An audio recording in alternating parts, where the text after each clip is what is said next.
ಕರಾವಳಿ ತತ್ತರಿಸಿದೆ. ಉಡುಪಿ ಜಿಲ್ಲೆಯಲ್ಲಿ ಕಂಡು ಕೇಳರಿಯದ ಜಲಸ್ಫೋಟ ಉಂಟಾಗಿದೆ. 16 ಗ್ರಾಮ ಜಲಾವೃತವಾದರೆ ಸಾವಿರಾರು ಜನ ಅಪಾಯಕ್ಕೆ ಸಿಕ್ಕಾಕೊಂಡಿದ್ದಾರೆ.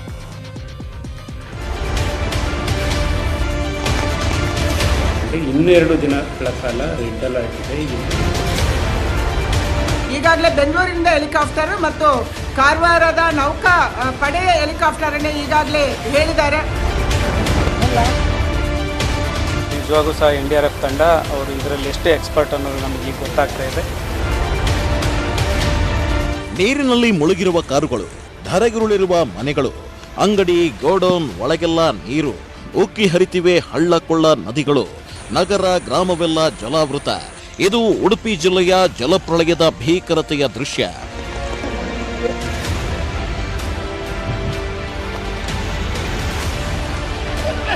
ಉಡುಪಿಯ 2 ದಿನಗಳ ನಂತರ ಮಳೆ ಯಾರನ್ನು ಬಿಟ್ಟಿಲ್ಲ.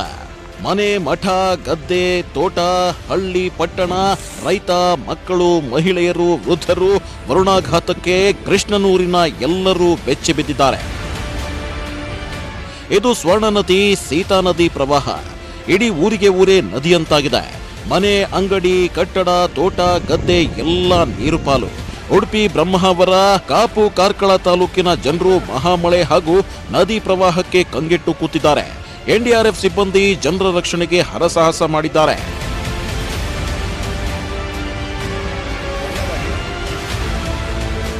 ಉಡುಪಿ ಜಿಲ್ಲೆ ಕಳೆದ 40 ವರ್ಷಗಳಲ್ಲಿ ಕಂಡು ಕೇಳರಿಯದ ಭೀಕರ ಪ್ರವಾಹ ಇದು. ಉಡುಪಿ ಹಾಗೂ ಬ್ರಹ್ಮಾವರ ತಾಲೂಕಿನ ನದಿ ಪಾತ್ರ ತಗ್ಗು ಪ್ರದೇಶಗಳೆಲ್ಲ ಜಲಾವೃತಗೊಂಡಿವೆ. ಮುಳುಗಿರೋದು ಸುಮಾರು 700ಕ್ಕೂ ಹೆಚ್ಚು ಮನೆಗಳು. ಪ್ರವಾಹಕ್ಕೆ ಸಿಕ್ಕಾಕೊಂಡಿರೋ ಜನರ ಸಂಖ್ಯೆ ಸಾವಿರಾರು.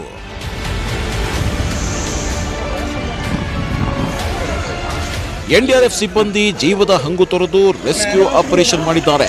ಜನ ಜಾನುವಾರುಗಳ ಜೀವ ಉಳಿಸಿದ್ದಾರೆ. ದೋಣಿ, ಬೋಟ್ ಮೂಲಕ ಸುಮಾರು 2,500 ಪ್ರವಾಹ ಸಂತ್ರಸ್ತರನ್ನ ರಕ್ಷಿಸಲಾಗಿದೆ. NDRF ತಂಡವನ್ನು ಕಳಿಸಿದ್ದಾರೆ. ನಿಜವಾಗೂ ಸಹ NDRF ತಂಡ ಅವರು ಇದರಲ್ಲಿ ಎಷ್ಟು ಎಕ್ಸ್ಪರ್ಟ್ ಅನ್ನೋದು ನಮಗೆ ಈಗ ಗೊತ್ತಾಗ್ತಾ ಇದೆ. ನಮ್ಮ ಆತಂಕವನ್ನೆಲ್ಲವನ್ನು ವಿತಿನ್ 1 ಅವರಲ್ಲಿ ಅವರು ದೂರ ಮಾಡಿದ್ದಾರೆ. ಹಾಗಾಗಿ ನಿಜಕ್ಕೂ ಸಹ ನಾನು NDRF ತಂಡಕ್ಕೆ ಅಭಿನಂದನೆ ಸಲ್ಲಿಸ್ತೀನಿ, ವಂದನೆಗಳನ್ನು ಸಲ್ಲಿಸ್ತೀನಿ. ಇತ್ತ ಉಡುಪಿ ನಗರದ ಕೃಷ್ಣ ಮಠದ ಅಂಗಳ ಸಂಪೂರ್ಣ ಜಲಾವೃತಗೊಂಡಿದೆ. ಮಠದ ಆವರಣ ಕೆರೆಯಂತಾಗಿದೆ. ಎಲ್ಲೇ ನೋಡಿದ್ರೂ ಬರೀ ನೀರೇ ಕಾಣ್ತಿದೆ. ಮಠದ ರಾಜಾಂಗಣಕ್ಕೆ ನುಗ್ಗಿದ ಮಳೆ ನೀರು ಮಠದ ಪಾರ್ಕಿಂಗ್ ಏರಿಯಾ ಸಂಪೂರ್ಣ ಜಲಾವೃತವಾಗಿವೆ. ಮನೆ ಅಂಗಳದಲ್ಲಿ ವಾಹನಗಳು ಮುಳುಗಡೆಯಾಗಿವೆ. ಗೀತಾ ಮಂದಿರ, ಭೋಜನ ಶಾಲೆ ಸುತ್ತಲೂ ನೀರು ಆವರಿಸಿದೆ. ಮಠದ ಅಕ್ಕಪಕ್ಕದ ರಸ್ತೆಗಳೆಲ್ಲ ಜಲಾವೃತಗೊಂಡಿವೆ. ಉಡುಪಿಯ ಕಲ್ಸಂಕ ಬೈಲಕೆರೆ ಬಳಿ ಜನರು ಪ್ರವಾಹದಲ್ಲಿ ಸಿಕ್ಕಾಕೊಂಡಿದ್ರು. ಸಂಕಷ್ಟದಲ್ಲಿದ್ದ ವೃದ್ಧರು, ಮಹಿಳೆಯರು, ಮಕ್ಕಳನ್ನ ನಗರಸಭೆ ಅಧಿಕಾರಿಗಳು ಕ್ರೇನ್ ಬಳಸಿ ರಕ್ಷಣೆ ಮಾಡಿದ್ರು.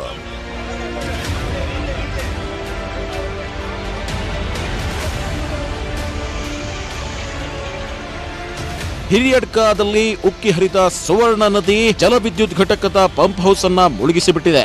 ಇಲ್ಲಿ 2 ಸಿಬ್ಬಂದಿ ಪ್ರವಾಹದಲ್ಲಿ ಸಿಲುಕಿದ್ರು. ಜನರೇಟರ್ ಮೇಲೆ ಕುಳಿತು ಜೀವ ಉಳಿಸಿಕೊಂಡಿದ್ರು. ಅವರನ್ನ NDRF ಸಿಬ್ಬಂದಿ ರಕ್ಷಣೆ ಮಾಡಿದ್ದಾರೆ.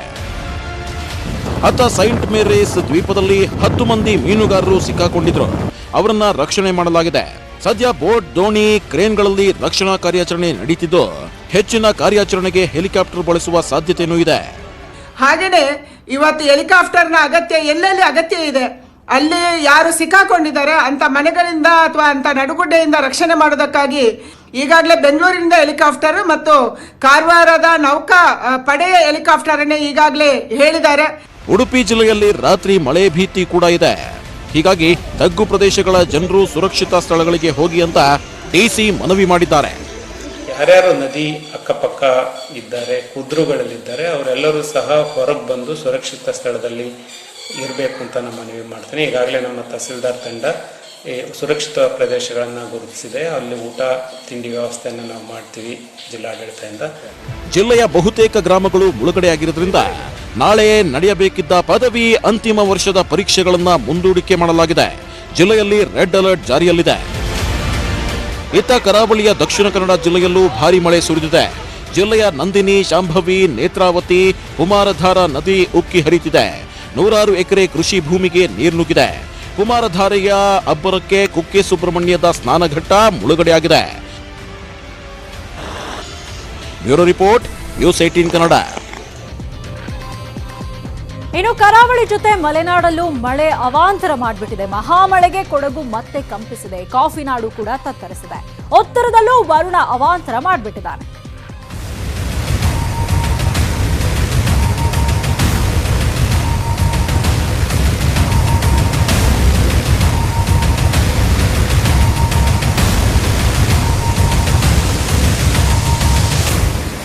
ಕೊಡಗು ಹಾಗೂ ಚಿಕ್ಕಮಗಳೂರು ಜಿಲ್ಲೆಯ ಪಶ್ಚಿಮ ಘಟ್ಟದಲ್ಲಿ ಮತ್ತೆ ಮಳೆ ಕಂಟಕ. ನದಿಗಳು ತುಂಬಿ ಹರಿಯುತ್ತಿದೆ. ವರುಣನ ಅಬ್ಬರಕ್ಕೆ ರಸ್ತೆ ಸೇತುವೆಗಳು ಮುಳುಗಿವೆ. ತೋಟಗಳು ಜಲಾವೃತವಾಗಿದೆ. ಗುಡ್ಡಗಳು ಕುಸಿತಿವೆ. ಜನ ಭಯದಲ್ಲಿದ್ದಾರೆ.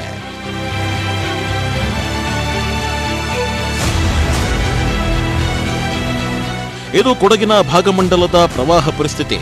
ರಸ್ತೆಯಲ್ಲಿ 4 ಅಡಿ ನೀರಿದೆ. ಭಾಗಮಂಡಲ ಮಡಿಕೇರಿ ರಸ್ತೆ ಜಲಾವೃತವಾಗಿದ್ದು, ಪ್ರವಾಹದಿಂದ ಭಾಗಮಂಡಲ ನಾಪೊಕ್ಲು ರಸ್ತೆ ಸಂಪರ್ಕ ಕಡಿತಗೊಂಡಿದೆ.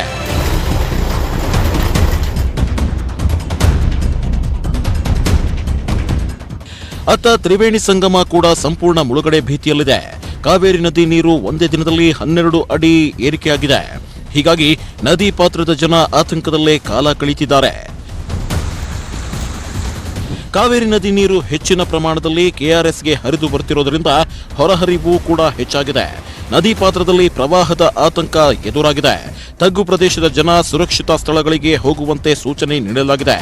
ಇನ್ನೊಂದೆಡೆ ಯಾವುದೇ ಮುನ್ಸೂಚನೆ ನೀಡದೆ ಕಬಿನಿ ಡ್ಯಾಂನಿಂದ ನೀರು ಬಿಟ್ಟಿರುವುದರಿಂದ ಬಿದರಳ್ಳಿ ಸಂಪರ್ಕದ ಸೇತುವೆ ಮೇಲೆ ನೀರು ಹರಿದಿತ್ತು. ಜನ ಭಯದಲ್ಲೇ ಸೇತುವೆ ದಾಟ್ತಿದ್ರು.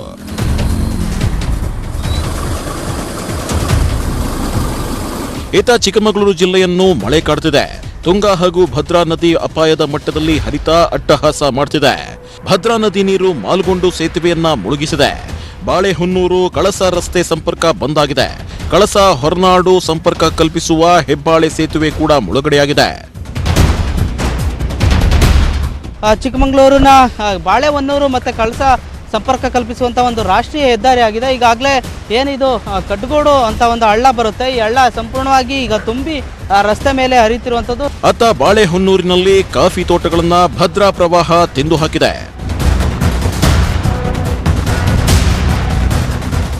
ತುಂಗಾ ನದಿ ಕೂಡ ಅಪಾಯದ ಮಟ್ಟದಲ್ಲಿದ್ದು ನೆರೆ ನೀರು ಶೃಂಗೇರಿ ನಗರಕ್ಕೆ ನುಗ್ಗಿದೆ. ವಾಹನ ನಿಲುಗಡೆ ಸ್ಥಳವನ್ನ ಮುಳುಗಿಸಿ ರಸ್ತೆ ಪಕ್ಕದಲ್ಲಿದ್ದ ಮಳಿಗೆಗಳಿಗೂ ನುಗ್ಗಿದೆ.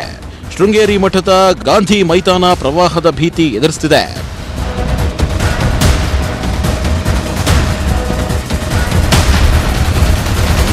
ಅಲ್ಲಲ್ಲಿ ಮಳೆ ಅವಘಡ ಸಂಭವಿಸಿದ್ದು ಚಾರ್ಮಾಡಿ ಘಾಟ್ ಪ್ರದೇಶದಲ್ಲಿ ಗುಡ್ಡಗಳು ಕುಸಿತಿದೆ.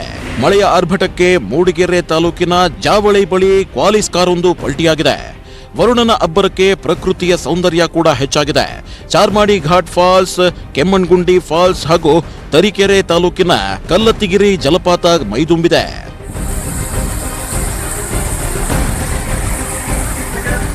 ಇದು ಮಲೆನಾಡಿನ ಸಂಕಷ್ಟವಾದರೆ ಅತ್ತ ಮಹಾಮಳೆಗೆ ಉತ್ತರ ಕರ್ನಾಟಕದ ವಿಜಯಪುರದ ಕೃಷ್ಣಾ, ಭೀಮಾ, ಡೋಣಿ ನದಿ ಉಕ್ಕಿ ಹರಿತಿದೆ. ಹಲವೆಡೆ ಜಮೀನಿಗೆ ನುಗ್ಗಿರುವ ನೆರೆ ನೀರು ರೈತರ ಬೆಳೆಗಳನ್ನ ಬಲಿ ತೆಗೆದುಕೊಂಡಿದೆ.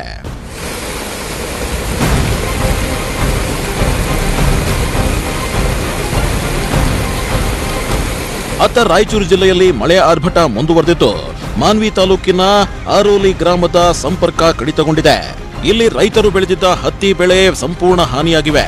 ರಾಯಚೂರು ತಾಲೂಕಿನ ಸುಗಮಕುಂಟಾದ ಬಳಿ ನಾಲೆ ಒಡೆದು ನೀರು ಮನೆ ಜಮೀನುಗಳಿಗೆ ನುಗ್ಗಿದೆ. ಮನೆಗೆ ನೀರು ನುಗ್ಗಿದ ಪರಿಣಾಮ ಮನೆಯಲ್ಲೇ ಮಗುವೊಂದು ಅಳುತ್ತಿದ್ದ ದೃಶ್ಯ ಮನಕಲುಕುವಂತಿತ್ತು.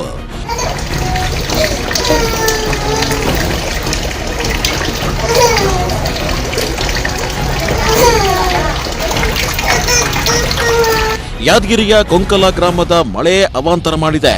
30ಕ್ಕೂ ಹೆಚ್ಚು ಮನೆಗಳಿಗೆ ನೀರು ನುಗ್ಗಿದ್ರಿಂದ ಜನರು ಸಂಕಷ್ಟದಲ್ಲಿದ್ದಾರೆ.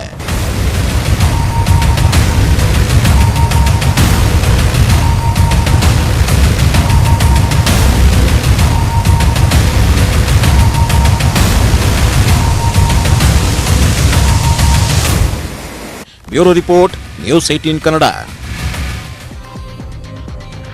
ಇದಿಷ್ಟೇ ಅಲ್ಲ, ರಾಜ್ಯದಲ್ಲಿ ಇನ್ನಷ್ಟು ಮಳೆ ಬೀಳುವ ಮುನ್ಸೂಚನೆ ಇದೆ. ಬಂಗಾಳಕೊಲ್ಲಿ ವಾಯುಭಾರ ಕುಸಿತದ ಎಫೆಕ್ಟ್ ಇದು. ಕರಾವಳಿ ಮಲೆನಾಡಿನಲ್ಲಿ ರೈನ್ ಅಲರ್ಟ್ ಘೋಷಿಸಲಾಗಿದೆ. ಇನ್ನು 3 ದಿನ ರಾಜ್ಯದ ಬಹುತೇಕ ಕಡೆ ಭಾರೀ ಮಳೆಯಾಗಲಿದೆ.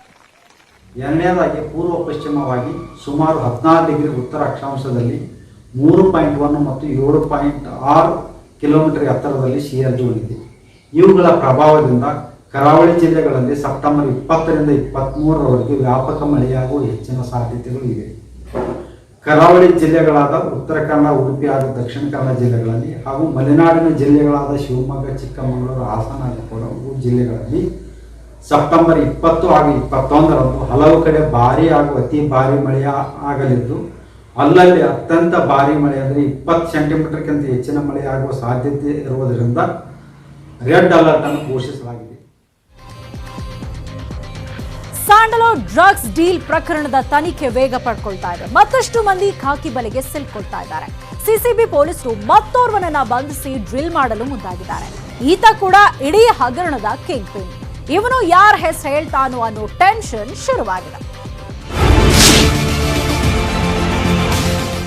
ಸ್ಯಾಂಡಲ್ವುಡ್ ಡ್ರಗ್ ಡೀಲ್ನಲ್ಲಿ ಮತ್ತೋರ್ವನ ಸೆರೆ. ಸೆಲೆಬ್ರಿಟಿಗಳ ಅತ್ಯಾಪ್ತ ಸುಬ್ರಮಣಿಯನ್ ಸಿಸಿಬಿ ಬಲೆಗೆ.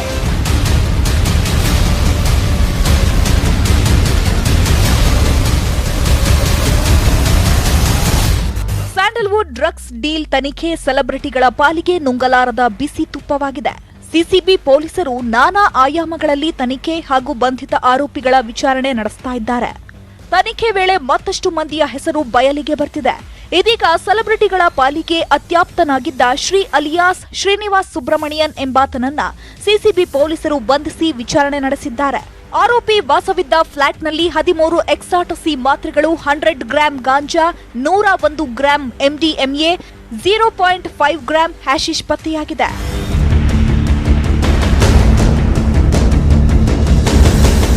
ಸುಬ್ರಹ್ಮಣ್ಯಂ ಶ್ರೀನಿವಾಸ್ ಅಂತ ಒಬ್ಬ ವ್ಯಕ್ತಿದು ಕೂಡ ಒಂದು ವಿಚಾರಣೆ ಮಾಡಿ ನಿನ್ನೆ ಅವನ್ನ ವಶಕ್ಕೆ ತಗೊಂಡು ಅವನ ಮನೆಯನ್ನು ಕಾನೂನು ಪ್ರಕಾರ ಸರ್ಚ್ ಮಾಡಲಾಗಿ ಅವನ ಮನೆಯಲ್ಲಿ ಅಪಾರ ಪ್ರಮಾಣದಲ್ಲಿ ಡ್ರಗ್ಸ್ ದೊರೆತಿದೆ. ಸುಮಾರು 100 ಗ್ರಾಂ ಗಾಂಜಾ, 13 ಎಕ್ಸ್ಟಸಿ ಟ್ಯಾಬ್ಲೆಟ್ಸು, MDM, ಹಶೀಶ್ ಆಯಿಲ್, ಈ ರೀತಿ ವಿವಿಧ ಡ್ರಗ್ಸ್ಗಳನ್ನು ಕೂಡ ನಾವು ಅವನ ಮನೆಯಿಂದ ಜಪ್ತಿ ಮಾಡಿದ್ದೀವಿ.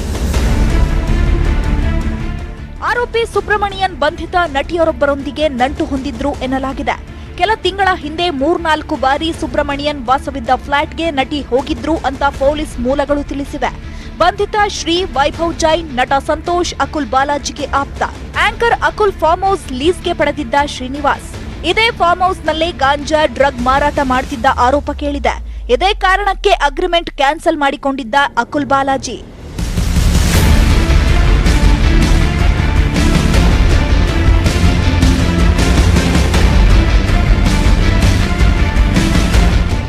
ಈಗಾಗಲೇ ಸಿಸಿಬಿ ವಶದಲ್ಲಿರುವ ಆರೋಪಿ ವೈಭವ್ ಜೈನ್ನಿಂದ ಮತ್ತಷ್ಟು ಮಾಹಿತಿ ಬೆಳಕಿಗೆ ಬಂದಿದೆ. ಪ್ರಕರಣದ ಮಾಸ್ಟರ್ ಮೈಂಡ್ ವೈಭವ್ ಜೈನ್ ಎನ್ನಲಾಗಿದ್ದು, ಹಲವು ಸೆಲೆಬ್ರಿಟಿಗಳ ಜೊತೆ ಲಿಂಕ್ ಹೊಂದಿದ್ದ ಎನ್ನಲಾಗಿದೆ. ಪಕ್ಕಾ ವ್ಯವಹಾರಸ್ಥನಾಗಿ ಕೆಲಸ ಮಾಡ್ತಿದ್ದ ವೈಭವ್ ಜೈನ್ ಹಲವಾರು ಮಂದಿಗೆ ಲಕ್ಷಾಂತರ ರೂಪಾಯಿ ಸಾಲ ನೀಡಿದ್ನಂತೆ. ಐಷಾರಾಮಿ ಕಾರುಗಳನ್ನ ಅಡ ಇಟ್ಕೊಂಡು ಸಾಲ ನೀಡಿರೋದು ಪೊಲೀಸರ ತನಿಖೆಯಿಂದ ಬೆಳಕಿಗೆ ಬಂದಿದೆ. ಸಂಜನಾ ಗಲ್ರಾನಿ ಆಪ್ತ ಆರೋಪಿ ರಾಹುಲ್ಗೂ 11 ಲಕ್ಷ ಸಾಲ ಕೊಟ್ಟಿದ್ದನಂತೆ. ಹಾಗೂ ಅಡವಿಟ್ಟಿದ್ದ ದುಬಾರಿ ಬೆಲೆಯ ವಾಚ್ ಕೊಡುವಂತೆ ಓರ್ವ ನಟಿ ವೈಭವ್ನನ್ನ ಕೇಳಿದ್ದಳು ಎಂದು ಸಿಸಿಬಿ ತನಿಖೆಯಿಂದ ಹೊರಬಂದಿದೆ.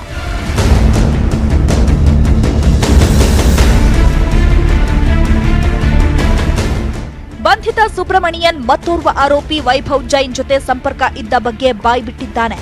ನಟ ಸಂತೋಷ್ ಕುಮಾರ್ ಜೊತೆಯೂ ನಂಟಿದ್ದು, ಇಬ್ಬರ ಜೊತೆ ಹಲವು ಕಡೆ ಪಾರ್ಟಿಗಳಲ್ಲಿ ಭಾಗಿಯಾಗಿದ್ದ ಎನ್ನಲಾಗಿದೆ. ಇದಕ್ಕೆ ಪೂರಕವಾದ ಫೋಟೋಗಳು ಸಿಕ್ಕಿವೆ. ಫೋಟೋಗಳ ಆಧಾರದ ಮೇಲೂ ಪೊಲೀಸರು ತೀವ್ರ ತನಿಖೆ ನಡೆಸಿದ್ದಾರೆ. ಆರೋಪಿ ಸುಬ್ರಮಣಿಯನ್ ಐಷಾರಾಮಿ ಜೀವನ ನಡೆಸುತ್ತಿದ್ದು, ನಗರದ ಹಲವೆಡೆ ಪ್ರಾಪರ್ಟಿ ಲೀಸ್ ಪಡೆದು ಬಿಸಿನೆಸ್ ನಡೆಸುತ್ತಿದ್ದನಂತೆ. ಸದ್ಯ ಸಿಸಿಬಿ ಪೊಲೀಸರು ಡ್ರಗ್ ಡೀಲ್ ಸಂಬಂಧ ಟೆಕ್ನಿಕಲ್ ಹಾಗೂ ಡಿಜಿಟಲ್ ಸಾಕ್ಷ್ಯಗಳ ಆಧಾರದ ಮೇಲೆ ಆರೋಪಿಯನ್ನ ವಿಚಾರಣೆಗೆ ಒಳಪಡಿಸಿದ್ದಾರೆ. Crime bureau, news 18 Kannada, Bengaluru. ವಿಧಾನಸಭೆ ಅಧಿವೇಶನ ನಾಳೆಯಿಂದ ರಾಜ್ಯ ವಿಧಾನಸಭೆ ಅಧಿವೇಶನ. ಕೊರೋನಾ, ಭ್ರಷ್ಟಾಚಾರ, ಆರ್ಥಿಕ ಕುಸಿತ, ಅನುದಾನಗಳ ತಾರತಮ್ಯಗಳೇ ಪ್ರತಿಪಕ್ಷಗಳ ಅಸ್ತ್ರ. ಕೊರೋನಾ ಮುಂಜಾಗ್ರತಾ ಕ್ರಮಗಳೊಂದಿಗೆ ಅಧಿವೇಶನ ನಡೀತಾ ಇದೆ. ಆದ್ರೂ 3 ದಿನಕ್ಕೆ ಅಧಿವೇಶನ ಮೊಟಕುಗೊಳಿಸೋ ಪ್ರಸ್ತಾಪವೂ ಎದ್ದಿದೆ. ಕೊರೋನಾ ಭಯದ ನಡುವೆಯೂ ಅಧಿವೇಶನ. ಮತ್ತೊಂದು ವಾಗ್ಯುದ್ಧಕ್ಕೆ ವೇದಿಕೆ ಸಜ್ಜು.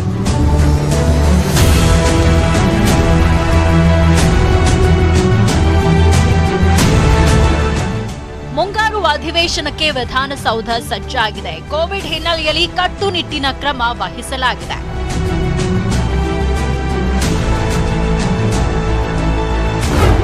ಈ ಬಾರಿಯ ಅಧಿವೇಶನಕ್ಕೆ ಸಾರ್ವಜನಿಕರಿಗೆ ಸಂಪೂರ್ಣ ನಿರ್ಬಂಧ ಹೇರಲಾಗಿದೆ. ವಿಧಾನಸೌಧ ಪ್ರವೇಶ ವೇಳೆ ಮಾಸ್ಕ್, ಸಾಮಾಜಿಕ ಅಂತರ ಕಡ್ಡಾಯ. ವಿಧಾನಸೌಧದ ಪಶ್ಚಿಮ ದ್ವಾರದಲ್ಲಿ ಸಚಿವರು, ಶಾಸಕರಿಗೆ ಮಾತ್ರ ಪ್ರವೇಶ. ಸಚಿವರು, ಶಾಸಕರ ಜೊತೆ 3 PA, ಗನ್ಮ್ಯಾನ್, ಹಿರಿಯ ಅಧಿಕಾರಿಗಳ ಪ್ರವೇಶಕ್ಕೆ ಅವಕಾಶ ಕೊಡಲಾಗಿದೆ. ಪಶ್ಚಿಮ ದ್ವಾರದ ಮೊದಲ ಮಹಡಿಯಲ್ಲಿ ಯಾರೂ ಕೂರಂಗಿಲ್ಲ.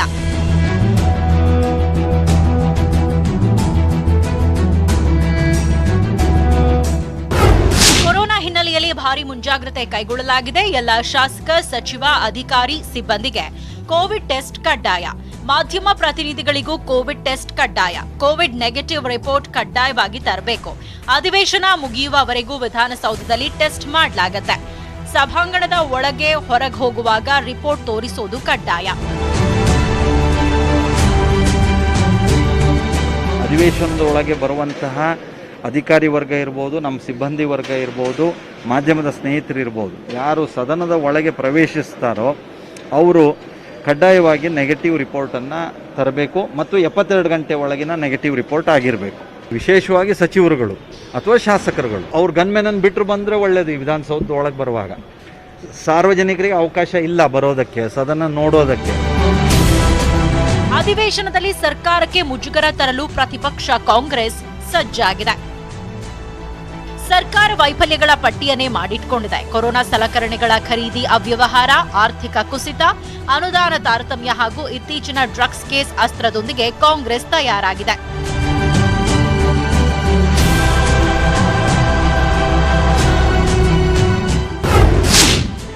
ಅಧಿವೇಶನ 3 ದಿನಕ್ಕೆ ಕಟ್. ಕಾಂಗ್ರೆಸ್ ಆಕ್ಷೇಪ, ಸರ್ಕಾರ ಸಸ್ಪೆನ್ಸ್. ಈ ಮಧ್ಯೆ ಕೊರೋನಾದಿಂದಾಗಿ ಅಧಿವೇಶನವನ್ನ 3 ದಿನಕ್ಕೆ ಮುಗಿಸೋ ಪ್ಲಾನ್ ಮಾಡಿದೆ ಸರ್ಕಾರ. ಈ ಬಗ್ಗೆ ಖುದ್ ಸಿಎಂ ಯಡಿಯೂರಪ್ಪ, ಸಿದ್ದರಾಮಯ್ಯ ಹಾಗೂ ಡಿಕೆಶಿಗೆ ಫೋನ್ ಮಾಡಿ ಮಾತಾಡಿದ್ದಾರೆ. ಆದರೆ ಸಿಎಂ ಬಿಎಸ್ವೈ ಮಾತಿಗೆ ನೋ ಎಂದಿದ್ದಾರೆ ಡಿಕೆ ಶಿವಕುಮಾರ್. ಒಂದೊಂದು ದಿನಕ್ಕೆ 4 ಆಫೀಸರ್ಸ್ ಬದಲಾವಣೆ ಆಗ್ತಾ ಇದ್ದಾರೆ. ನಿನ್ನೆ ಫೋನ್ ಮಾಡಿಬಿಟ್ಟು 4 ದಿನಕ್ಕೆ ನನಗೆ ಪ್ರೈಮ್ ಮಿನಿಸ್ಟರ್ ಹೇಳ್ಬಿಟ್ಟಿದ್ದಾರೆ, ಜಲ್ದಿ ನೀವು ಅಸೆಂಬ್ಲಿ ಮುಗಿಸಿ, ಕೊರೋನಾ ಆಗ್ತಾ ಇದೆ. ಅವರು it is the duty of government to protect every individual. ದೊಡ್ಡ ಕಥೆ ಇದೆ, ಅದೆಲ್ಲ ಚರ್ಚೆ ಮಾಡೋಣ ಅಂತೇಳಿ 3 ದಿನಕ್ಕೆ ಮುಗಿಸ್ಬೇಕು. ನಾವು BSc ನಾವು ತೆಗೆದುಕೊಳ್ತೇವೆ. ಇನ್ನ ಬಹಳ ವಿಚಾರ ನೀವುಗಳೇ ತೋರಿಸಿದ್ದೀರಿ ಟಿವಿಗಳಲ್ಲೆಲ್ಲ. ಅಸೆಂಬ್ಲಿನ ಮುಟ್ಟಿಪ್ ಮಾಡಬೇಕು ಅಂತ ಏನ್ ಮಾಡ್ತಾ ಇದ್ದಾರೆ. We will not allow this. ಇದ್ರ ಪರವಾಗಿ ನಾವು ಹೋರಾಟ ಮಾಡ್ತೀವಿ. ಅಧಿವೇಶನಕ್ಕೆ ಕಾಂಗ್ರೆಸ್ ಹೀಗೆಲ್ಲ ಸಜ್ಜಾಗ್ತಾ ಇರುವಾಗಲೇ ಜೆಡಿಎಸ್ ಮಾತ್ರ ಮೌನ. ಮೊನ್ನೆ ಯಡಿಯೂರಪ್ಪ ಭೇಟಿ ಆದಾಗಿನಿಂದಲೂ HDK ಸೈಲೆಂಟ್ ಆಗಿಬಿಟ್ಟಿದ್ದಾರೆ. ಪದೇ ಪದೇ ಸಿದ್ದರಾಮಯ್ಯರನ್ನ ಕೆಡಕ್ತಿದ್ದಾರೆಯೇ ಹೊರತು ಸರ್ಕಾರವನ್ನ ಟೀಕೆ ಮಾಡ್ತಿಲ್ಲ. ಹೀಗಾಗಿ HDK ನಡೆ ನಿಗೂಢ. Bureau report, news 18 Kannada. ಮತ್ತಷ್ಟು ಸುದ್ದಿಗಳನ್ನ ನೋಡೋಣ ಚಿಕ್ಕ ಬ್ರೇಕ್ ಆದ್ಮೇಲೆ. HD ದೇವೇಗೌಡ ರಾಜ್ಯಸಭಾ ಸದಸ್ಯರಾಗಿ ಪ್ರಮಾಣ ವಚನ ಸ್ವೀಕರಿಸಿದ್ರು. ದೇವೇಗೌಡರು ಕನ್ನಡದಲ್ಲೇ ಪ್ರಮಾಣ ವಚನ ಸ್ವೀಕರಿಸಿದ್ರು. ರಾಜ್ಯಸಭೆ ಕಲಾಪದ ಮೊದಲ ದಿನವೇ ರೈತರ ಪರ ದನಿ ಎತ್ತಿದ್ರು ಗೌಡ್ರು. ಕೃಷಿ ಮಸೂದೆ ಬಗ್ಗೆ ಚರ್ಚೆಯಾಗ್ತಾ ಇದ್ದಾಗ ದೇವೇಗೌಡರು ವಿರೋಧ ವ್ಯಕ್ತಪಡಿಸಿದ್ರು. ದೇವೇಗೌಡರ ಮಾತಿಗೆ ದನಿಗೂಡಿಸಿದ ಪ್ರತಿಪಕ್ಷಗಳು ಸದನದಲ್ಲಿ ಪ್ರತಿಭಟನೆಯನ್ನ ನಡೆಸಿದ್ರು. Farmer centric and suspicious of the farming community may not be misplaced, and I would like to clearly mention about what has happened in the past appears to be widespread doubt. Therefore, it is imperative that the Prime Minister comes to forward, spell out the government's true intention unambiguously. Why the hurry and why during the Niti Aayog it is in its strategy for New India 75 document released in December 2018, it suggested ರಾಜ್ಯಸಭೆ ಕಲಾಪದಲ್ಲಿ ಕೃಷಿ ಮಸೂದೆ ವಿರುದ್ಧ ದನಿ ಏಳುತ್ತಲೇ ಸರ್ಕಾರ ಎಚ್ಚರಗೊಳ್ತು. ಕಲಾಪದ ಹೊರಗೆ ಬಂದ ಸಚಿವರು ಕೃಷಿ ವಿಧೇಯಕವನ್ನು ಸಮರ್ಥಿಸಿಕೊಂಡರು. ಹೊಸ ಕಾಯ್ದೆಯಿಂದ ರೈತರಿಗೆ ಅನುಕೂಲ, ಆದಾಯ ಎಲ್ಲವೂ ಸಿಗಲಿದೆ ಅಂತ ಸಚಿವ ರಾಜನಾಥ್ ಸಿಂಗ್ ಪ್ರತಿಪಾದಿಸಿದ್ರು. ಆದರೆ ಪ್ರತಿಪಕ್ಷಗಳು ಈ ಬಗ್ಗೆ ಗೊಂದಲ ಸೃಷ್ಟಿಸ್ತಾ ಇವೆ ಅಂತ ಸಿಂಗ್ ಆರೋಪಿಸಿದರು.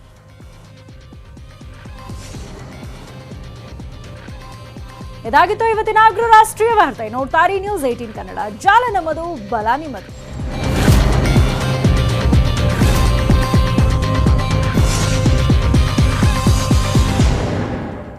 ಈ ವಾರ್ತೆಯ